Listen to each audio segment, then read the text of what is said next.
welcome YouTubers. Tonight we're going to be loading some 450 Bushmaster rounds that we're going to be reviewing in the Savage 110 Wolverine.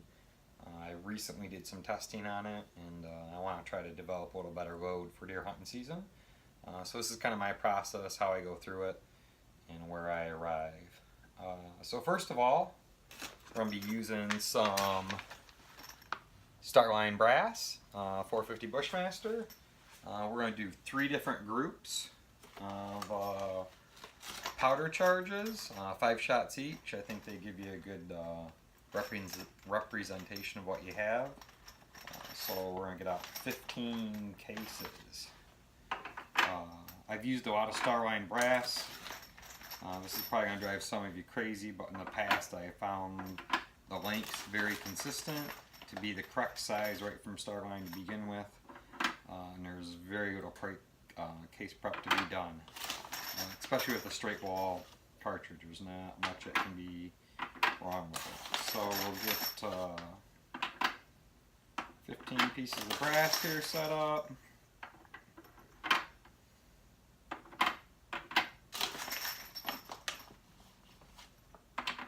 Those are good to go. I like to use the Hornady one-shot lube to lube my cases. Give that a good shake.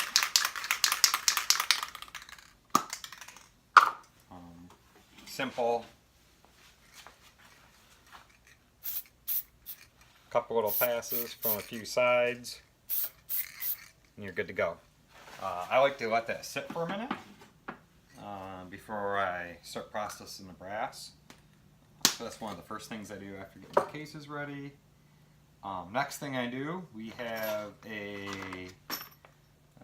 Hornady automatic powder measure sitting here in the back. I leave mine on all the time so the scale's always warmed up. But before I use it each time, I like to test it. So we'll pull the cover, we'll pull the pan. I'm gonna zero it out, change the units to grams, and we're gonna put a 10 gram test weight on it and make sure it's there. It's reading 10 even, so we're good there. Just for giggles, we'll throw the 50 on too. And that's right on at 50, so that's good. So we know the scale is good. Before we forget, we're gonna switch it back to grains. We're going to zero the scale with the pan on. And the powder that I'm going to be testing here is some Hodgdon Lil'Gun. I've had pretty good results with this in my 450 in the past, so I'm going to stick with that, not to mention I have quite a bit of it around, so it's a pretty good option for me. One thing I like to do is I like to put a funnel on the top of this so there's no real guessing or messing it up when you're pouring. It's simple, just funnel in and pour the powder in. So that's good to go. Always for safety, I like to pull the funnel when I'm done and put the cap back on it just in case there's any crazy sparks or anything go on. Shouldn't happen, but you never know. So with that said, we are going to use the press here and size the shells first before we go any further. So I have the Hornady 4-set kit here for the 450 Bushmaster. The first step will be the sizing die. I have used these in the past, so it's all set up. One other thing that I do really like here is I have the inline fabrication quick change system sitting here, so I can hold my extra dies off to the side when I'm ready to change them. I can easily change that. So we'll size some cases to get started.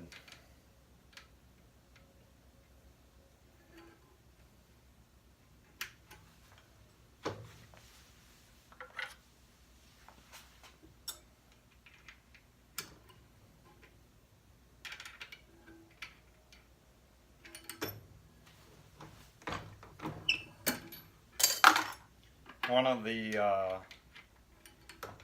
cool things about the inline stuff is they make an optional shell ejector on the side here.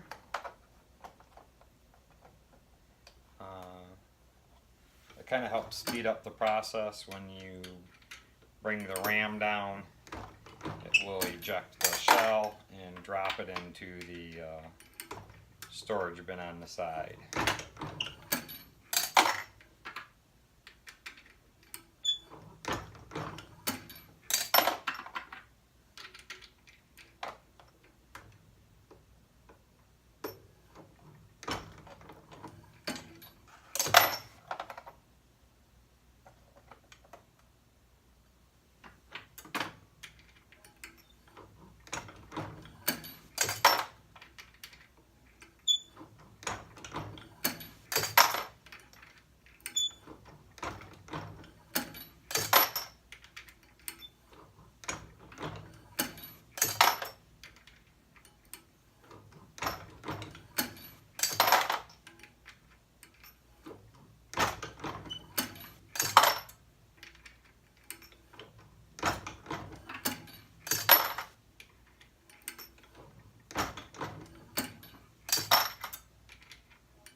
So you guys can't see it, but here on the other side of my storage bin, or on the other side of my press, I actually have two storage bins. So after I size the brass, I like to move it into the second storage bin.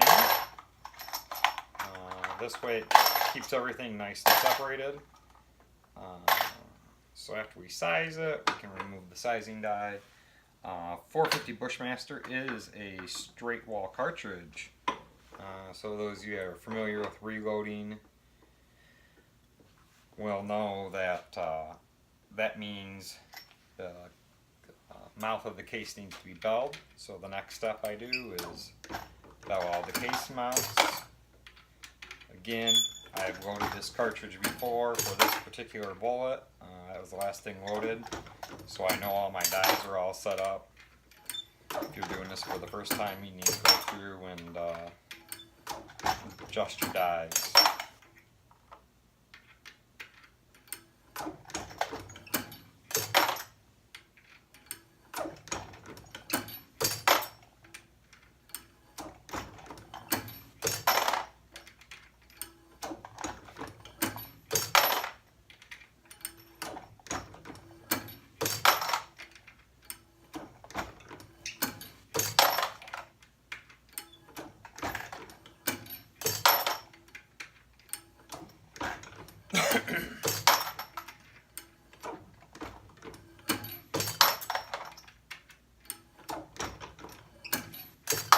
So now we have all the case mounts belled except the bullets. So at this point in time, I go through and prime my cases. I'm going to be using some Federal small rifle gold medal match primers. The only reason I'm using them is I have a bunch of them around. And we're going to be hunting some deer with these rounds, so we might as well make them as accurate as we can. To help save some time with the video, I did preload the priming tool with the 15 primers that I would need. When I'm doing a small batch, a small run, I like to hand prime everything just to make sure all the primers seat consistently.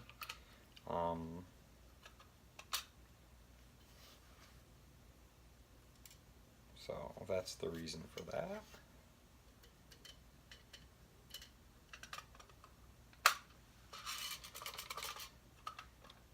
This is a especially a good time to make sure you're wearing your eye pro as you slide the cases in prime. Top of the case is exposed. Let's see if I can get a little better video here. The top of the case is open at this time and exposed, and for some reason if you did have a detonation, it would not be good. So it's always better to have your eye pro on and be safe than sorry. So again, I'm just pulling them out of the bin closest to the press and placing them in the bin farthest away from the press.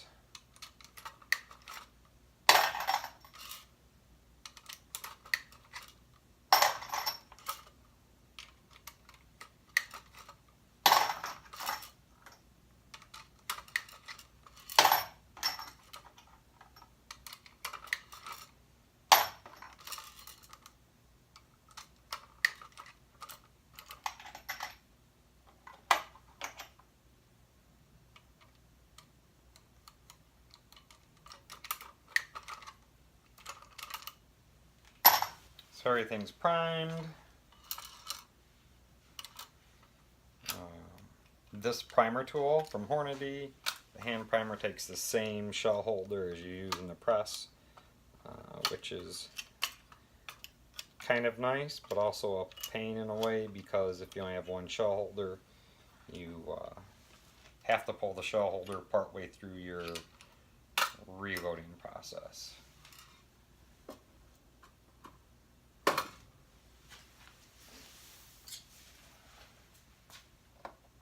And I missed 2 cases in the bin.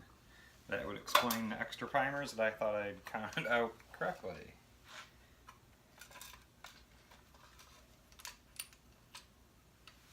For those of you that aren't familiar with this, you slide the handle up, pull it out of its retract or its holding position.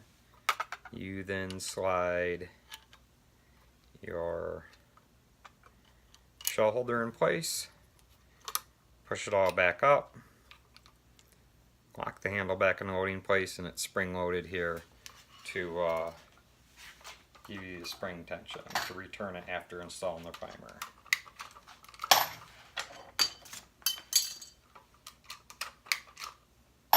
So there we go. Now all the cases are primed.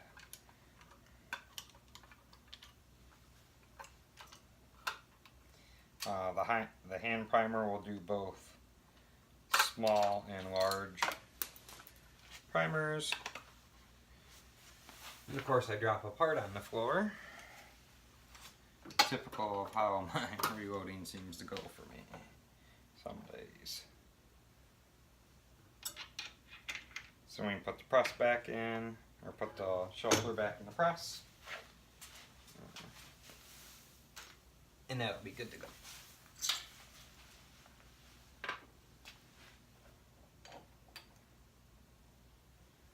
So at this point in time, I like to put all my brass back over here into my tray so I can keep things kind of neat and organized, and it's what seems to work best for me.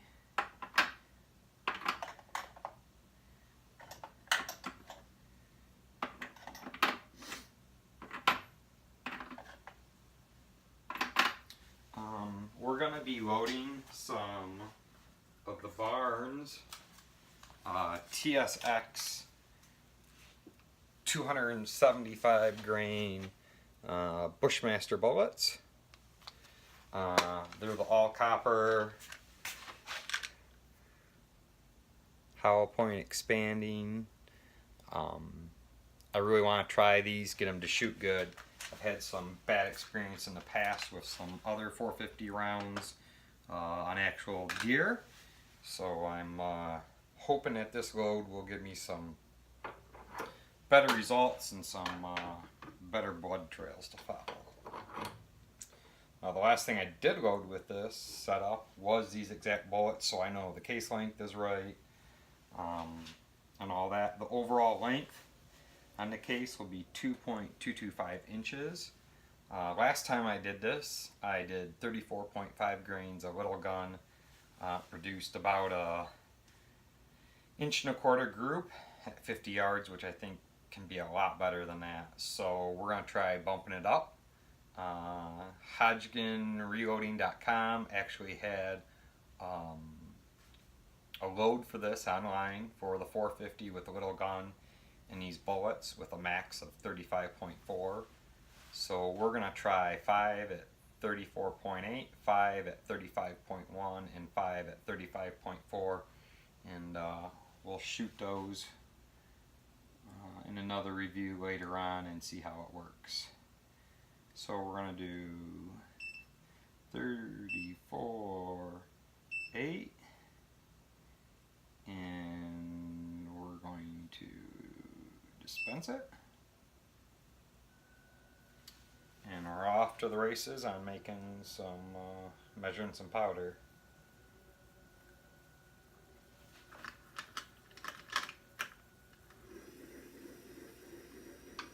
I found that I really like the auto measure, especially when I'm working up loads and I'm going to be doing a lot of different powder charges. If you have one particular powder charge, it's sometimes hard to beat the speed of a powder thrower, like what's up here on the progressive press right now.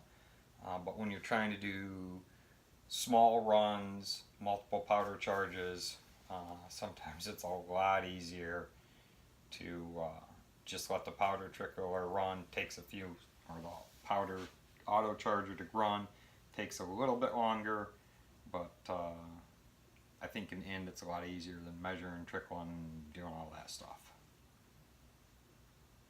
The other thing I like to do is I like to charge the case, the primed case, with powder, and then put a bullet on it instantly. That's kind of my way of keeping track of where I'm at and not having to worry later on about what charge ended up in what set of cases. So we got a charge in there. We're going to place a bullet on top. We're going to charge the round, or seat the bullet, and just for a sanity check to make sure,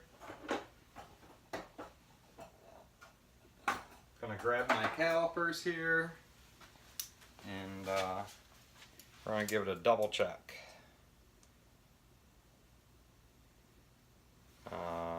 The load, you know, we're gonna drop around. The load called out 2.225 for an overall length, and if I can hold this up here to the camera,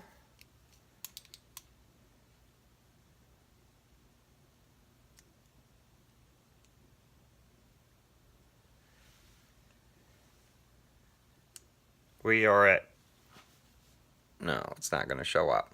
We're at the 2.225 that HodgdonReloading.com called out. So with that said, I'm going to place the loaded round down there. By the time we've monkeyed around, done all that, the next powder charge is ready to go.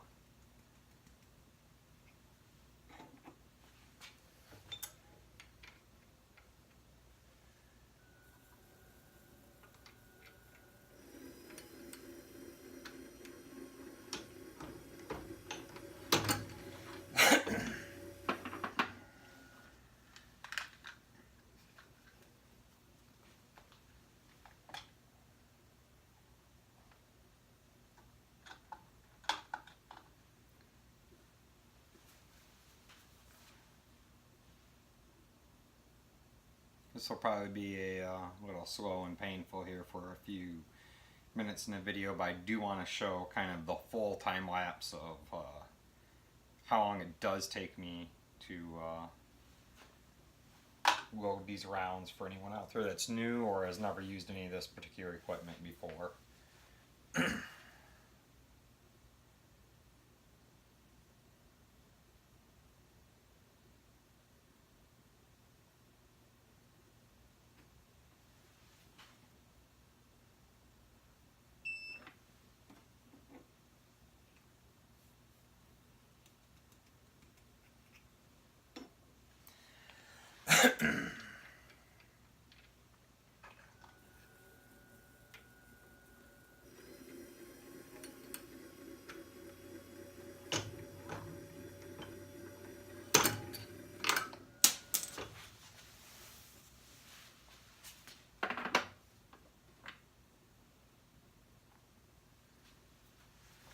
I'm definitely looking forward to using these bullets this year in that Savage Wolverine that I reviewed.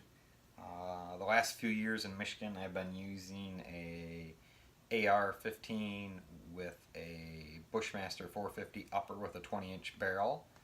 I have no complaints about the gun. The guns ran great, functioned fine with both factory Hornady ammo and reloads I've made in the past. But I've had some less than stellar results with some of the Hornady factory ammo and blood trails on deer. So hopefully this year we're going to improve that with some Barnes bullets. Another cool thing that is going on this year is I now have a silencer called a hybrid suppressor. I think we've seen in first reviews of the gun.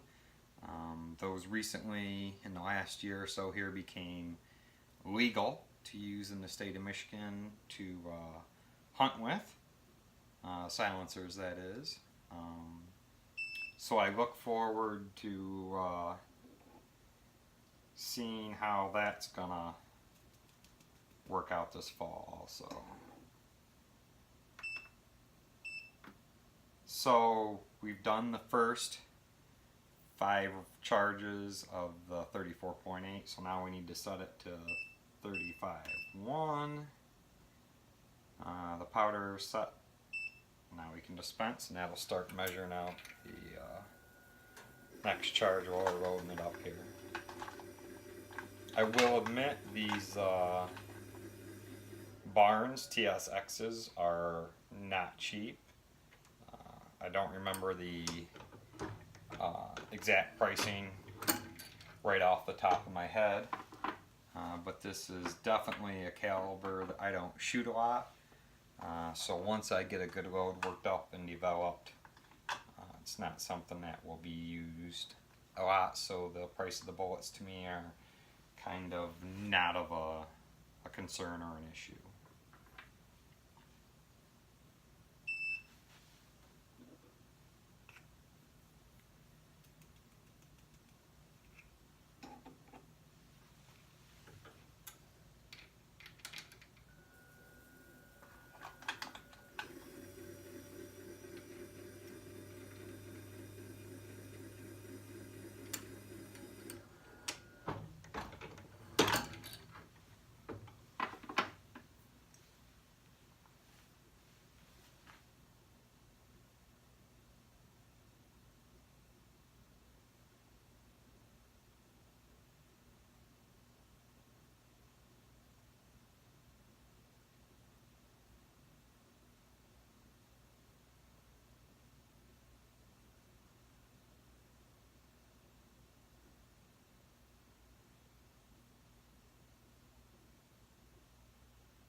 So, a little background while we're waiting here for this chart or to measure the powder out.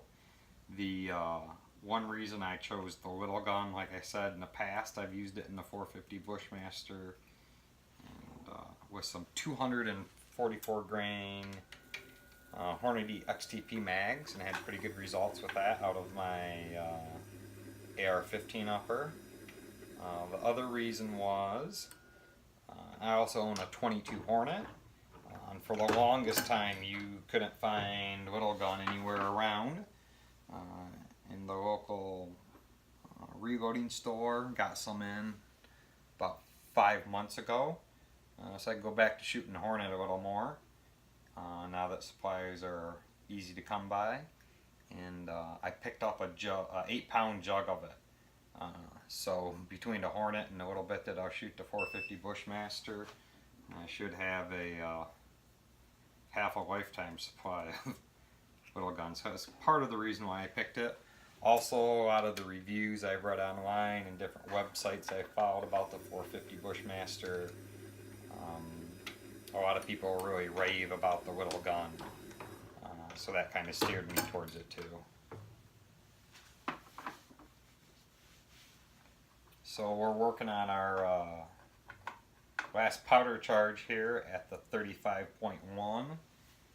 Once this is done, we'll dump it in a case, reset the scale to the 35.4, which is the max charge from the HodgdonReloading.com website for this particular round. We'll have to weigh out 5 more charges, and then we'll be done with that portion of the reloading. So 35.4, dispense.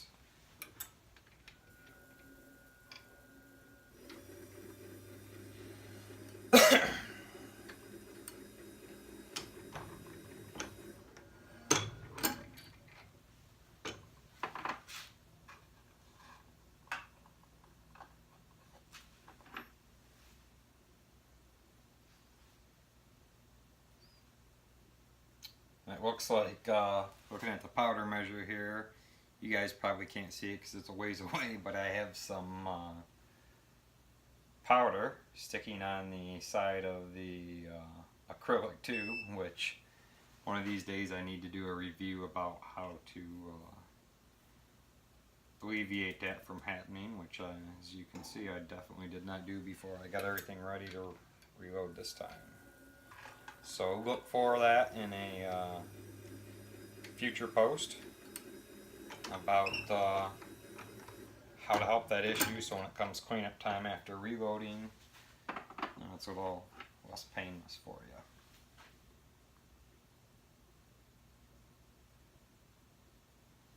I think while this weighs the next charge, I'm going to put a few of these things away. Like I said earlier in the review, it is not necessarily the fastest way to measure large batches of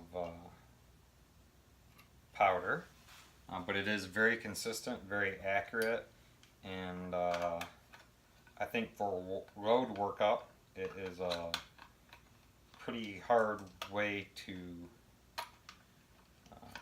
beat when you're going to be working on multiple loads or multiple charge weights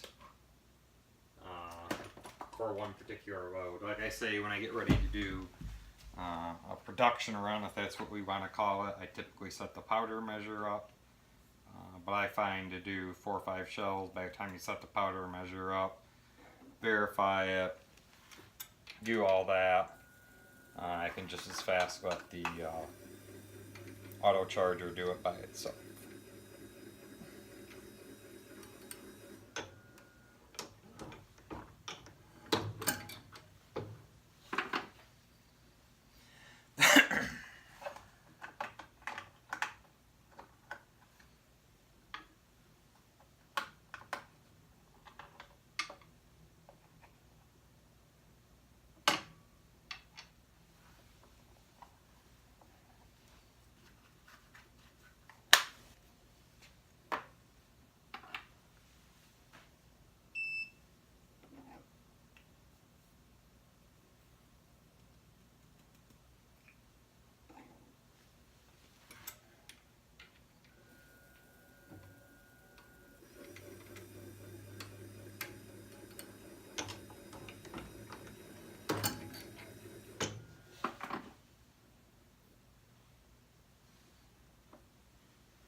So that is our last bullet seated. We've got the 3 different groups of powder charges to test out. So with any straight wall pistol cartridge, or straight wall cartridge in general, after you have seated the bullets, you need to go through and apply a taper crimp to them. There's been a lot of different reviews online about how people have modified some other dyes, done different things to get what they think is a better taper crimp than the factory Hornady taper crimp dye. What I personally did, and I've had real good results with, was I had some factory Hornady 250 grain FTX 450 Bushmaster rounds. I put a fully loaded factory round into my shell holder, stroke to press up to full stroke, and then adjusted my die to make my die put the same crimp on that Hornady is doing on their factory ammo. So after bullets are seated, go back through, give them all the crimp.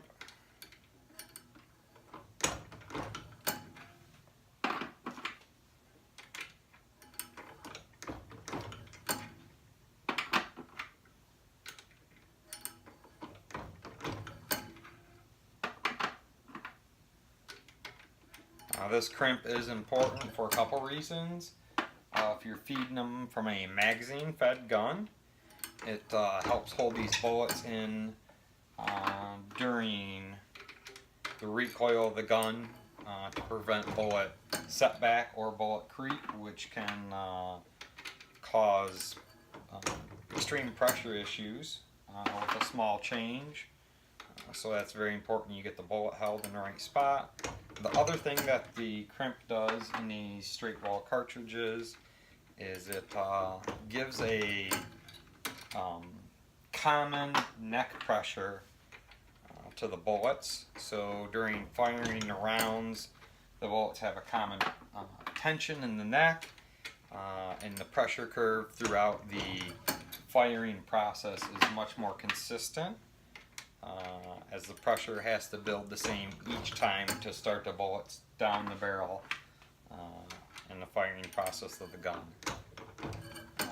So with that said, we have loaded the 15 test rounds, 3 different groups, 5. The first group at 34.8 grains, the second group at 35.1, and the third group at the 35.4, which is the max load on this gun from HornadyReloading.com with this particular cartridge and setup of components. Again, the components used was some new, never fired Starline 450 Bushmaster brass. I used some Federal Premium small rifle match primers just because I have a ton of them around. We used Hodgdon Lil'Gun as the powder, and some Barnes TSX 275 grain Bushmaster bullets that was specifically developed for this gun by Barnes. So that concludes the loading process. If you've liked this video, make sure you click the subscribe button in the upper left-hand corner. Once you click that subscribe button, also click on the bell to get notifications when I post new videos. And you'll want to do that because here, upcoming, I'll do a range test with some velocity testing on the lab radar and some targets and group testing also at the same time to see which load in here gives us what we're looking for out of this gun. Hope you've enjoyed and have a great day.